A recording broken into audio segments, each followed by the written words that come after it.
नमस्कार दोस्तों, star education में आपका स्वागत है। आज हम लोग करेंगे हिंदी विकास के कुछ क्वेश्चन आंसर जो हम लोगों ने अभी पढ़ा था।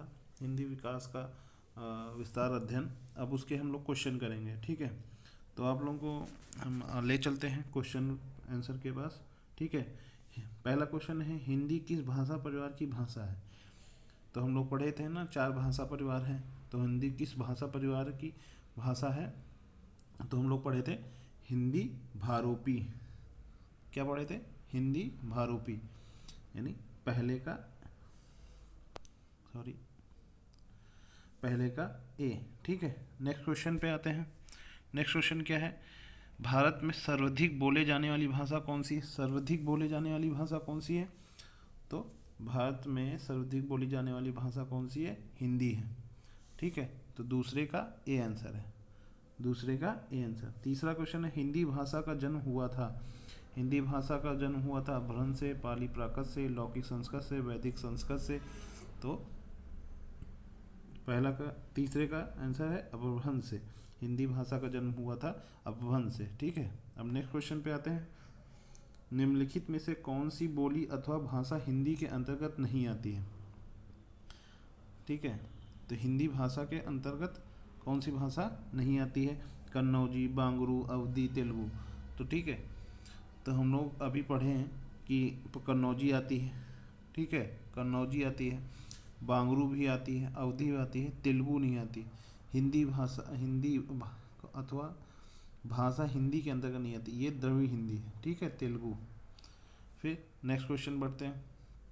पांचवा पांचवा क्वेश्चन है कि हिंदी की विशिष्ट बोली ब्रज भाषा किस रूप में सबसे अधिक प्रसिद्ध है? राजभाषा में, तकनीकी भाषा में, राष्ट्रभाषा में, काव्य भाषा में। तो आप लोगों को जैसे पता ही है कि हम लोगों की जो ब्रज भाषा है उसमें सबसे ज़्यादा काव्य लिखाई गई हैं, जैसे सूरदास, ये सब हमारे काव्य भाषाओं में ब्रज भाषा का सबसे ज़्यादा प्रयोग किए हैं। ठीक है, नेक्स्ट क्वेश्चन है, भारतवर्ष में हिंदी को आप किस वर्ग में रखेंगे? राजभाषा में, राष्ट्रभाषा में, विभाषा में, तकनीकी भाषा में। तो हम लोग किस भाषा में रखेंगे? राजभाषा में। ठीक है, राष्ट्रभाषा तो है नहीं, राजभाषा है। ठीक है, सबसे ज़्यादा बोली जाती है हिंदी भाषा, इसलिए राजभाषा में रखेगी। राष्ट्रभाषा यानी संविधान में हम लोगों का हिंदी के अलावा भी रखी गई हैं, इसलिए उन्हें दुढ़ाड़ी बोली। देखिए, हम लोग कुछ जब बोलियाँ और भाषाएं पढ़ रहे थे ना, भाषा और उनके क्षेत्र, तो उसमें बोले ना दुढ़ाड़ी। दुढ़ाड़ी कहाँ है? पूर्वी पश्चिमी राजस्थान में, पूर्वी राजस्थान में, दक्षिण राजस्थान, उत्तरी राजस्थान में। तो ये है आपका पूर्वी राजस्थान में बोली जाती है दुढ़ाड़ी। ठीक है, अब नेक्स्ट क्वेश्चन है, ब्रजबुली नाम से जानी जाती है। ब्रजबुली नाम से जानी जाती है आपकी कौन सी भाषा? पुरानी बंगला। पुरानी बंगला ब्रजबुली नाम से जानी जाती है। फिर नेक्स्ट क्वेश्चन है, निम्नलिखित में से कौन सी भाषा देवनागरी लिपि में लिखी जाती है? किस भाषा में लिखी, कौन सी भाषा देवनागरी लिपि में लिखी जाती है? गुजराती, उड़िया, मराठी, सिंधी। ठीक है, तो ये हम लोगों की मराठी जो है देवनागरी भाषा में लिखी जाती है। ठीक है, नेक्स्ट क्वेश्चन आता है, पाक मनई के दुए बिटवा रहीन। ओह माह लहुरा अपने बाप से कहिस दादा, धन माँ जवन हमरा बखरा लागत होए तवन हमका देते। यह अवतरण हिंदी की किस भाषा में बोली जाती है? यानी हम लोग ये जो भाषा बोली जाती है वो किस भाषा के बोली के अंतर्गत आती है? ठीक है, तो भोजपुरी, कन्नौजी, अवधी, खड़ी बोली। तो ये हम लोगों के मिडिल यूपी में आती है भाषा। ठीक है, तो ये हमको मतलब हम लोग अवधी भाषा के अंतर्गत बोलते हैं। ठीक है, नेक्स्ट क्वेश्चन है, निम्नलिखित में से कौन सी भाषा संस्कृत भाषा की अपभ्रंश है? संस्कृत भाषा की अपभ्रंश है, तो इसका कौन सा आंसर होगा? खड़ी बोली, ब्रजभाषा, अवधी, पाली, यानी पाली इसका आंसर होगा। ठीक है, अपभ्रंश का। नेक्स्ट क्वेश्चन है, अधिकतर भारतीय भाषाओं का विकास किस लिपि से हुआ था? किस लिपि से हुआ है? सरद लिपि से, खरोष्टी लिपि से, कुटिल लिपि से, ब्राह्मी लिपि से। ठीक है, तो ये है आपकी अधिकतर भारतीय भाषाएं किस भाषा में लिखी गई थी? ये लिखी गई थी ब्राह्मी लिपि से। ठीक है, किसे लिखी थी? ब्राह्मी लिपि से। फिर हिंदी भाषा किस लिपि में लिखी जाती है? किस लिपि में लिखी जाती है? गुरमुखी, ब्राह्मी, देवनागरी, सौराष्ट्री। ठीक है, तो ये लिखी जाती है देवनागरी लिपि से। ठीक है, चौदहवां क्वेश्चन है, वर्तमान हिंदी का प्रचलित रूप क्या है? वर्तमान हिंदी का प्रचलित रूप क्या है? अवधी, ब्रजभाषा, खड़ी बोली, देवनागरी। तो इसका आंसर क्या होगा दोस्तों? खड़ी बोली। वर्तमान में प्रचलित रूप है खड़ी बोली। फिर नेक्स्ट क्वेश्चन में कि अगले क्वेश्चन क्या है, हिंदी भाषा की बोलियों के वर्गीकरण के आधार पर छत्तीसगढ़ी बोली है। छत्तीसगढ़ी बोली, अभी हम लोग उसको जब हम लोग इसका हिंदी का विकास का पूरा विस्तार से अध्ययन किए थे तो हम लोग छत्तीसगढ़ी बोली को किसके अंतर्गत रखे थे? पूर्वी हिंदी के अंतर्गत। ठीक है, चलिए आगे बढ़ते हैं। अगला क्वेश्चन है, निम्नलिखित में से कौन सी पश्चिमी हिंदी की बोली नहीं है? पश्चिमी हिंदी की बोली नहीं, बुंदेली, ब्रज, कन्नौजी, बघेली। तो कौन सी नहीं है? ये बघेली जो है हम लोगों की पश्चिमी हिंदी नहीं है। ठीक है, भारतीय संविधान में किन अनुच्छेदों में राजभाषा संबंधित प्रावधान निम्नलिखित का उल्लेख है? ठीक है, राजभाषा का जो हम लोगों का उल्लेख है संविधान के किस आर्टिकल के अंतर्गत आता है? भाग के अंतर्गत आता है।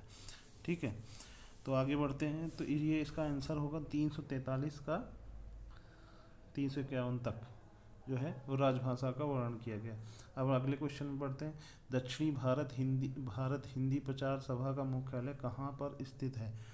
दक्षिण भारत हिंदी प्रचार सभा का मुख्यालय कहाँ पर स्थित? हैदराबाद, बेंगलोर, चेन्नई, मैसूर। तो इसका आंसर क्या होगा? चेन्नई।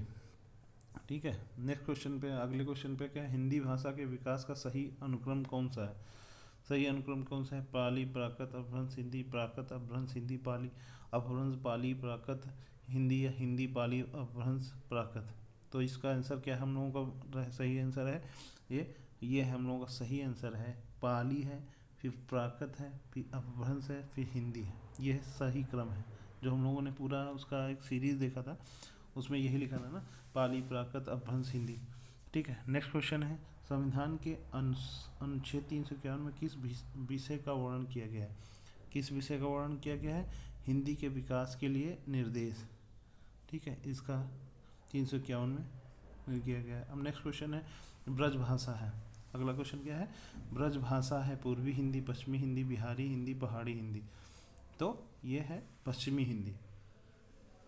ठीक है, ये पश्चिमी उत्तर प्रदेश में बोली जाती है ब्रजभाषा। ठीक है, मगही किस उपभाषा की बोली है? मगही किस उपभाषा की बोली है? तो इसका आंसर है बिहारी। मगही, मैथिली ये सब बिहार में बोली जाती है। फिर नेक्स्ट अगला क्वेश्चन है, हिंदी खड़ी बोली किस अपभ्रंश में विकसित हुई है? किस अपभ्रंश में विकसित हुई है हिंदी खड़ी बोली? तो मगधी, अर्धमगधी, सौरसेनी, प्रजांड। तो कौन सी बुक है? सौरसेनी। ठीक है, नेक्स्ट क्वेश्चन आगे बढ़ते हैं। भाषा के आधार पर भारतीय राज्यों की पुनः संरचना की गई थी। तो भाषा के आधार पर पुनः की गई थी, ये हम लोगों का 1956 में। ये जीएस में भी बहुत क्वेश्चन पूछा जाता है। ठीक है, इन किस भाषाओं की समिति के आधार पर बनाया गया था? अब भाषाई आधार पर सर्वप्रथम किस राज्य का गठन किया गया था? आंध्र प्रदेश का। ठीक है, अगला क्वेश्चन है, बघेली बोली का संबंध किस उपभाषा से है? बघेली बोली का उद्भव किस भाषा से है? तो ये पूर्वी हिंदी का है। ठीक है, पूर्व में बोली जाती है, जिसे पूर्वांचल कहते हैं लोग। किस तिथि को हिंदी को राजभाषा बनाने का निर्णय लिया गया था? किस भाषा से लिया गया था? 14 सितंबर 1949 को। ये इम्पोर्टेंट क्वेश्चन है। इसमें बोला जाता है हिंदी दिवस कब मनाया जाता है? तो 14 सितंबर को। ये भी एक क्वेश्चन है। ठीक है, वर्ष 1955 में गठित प्रथम राजभाषा आयोग के अध्यक्ष कौन है? ठीक है, प्रथम अध्यक्ष कौन है? बीजी खेर, सुनीता कुमार चटर्जी और जीबी पंत और तो ये बीजी खेर है। ठीक है, अगली भाषा है, भारतीय संविधान की 8वीं अनुसूची में शामिल भाषाओं की संख्या है। भारतीय संविधान में 8वीं अनुसूचियों में शामिल भाषाओं की संख्या कितनी है? वो हम लोगों की भाषाओं की संख्या है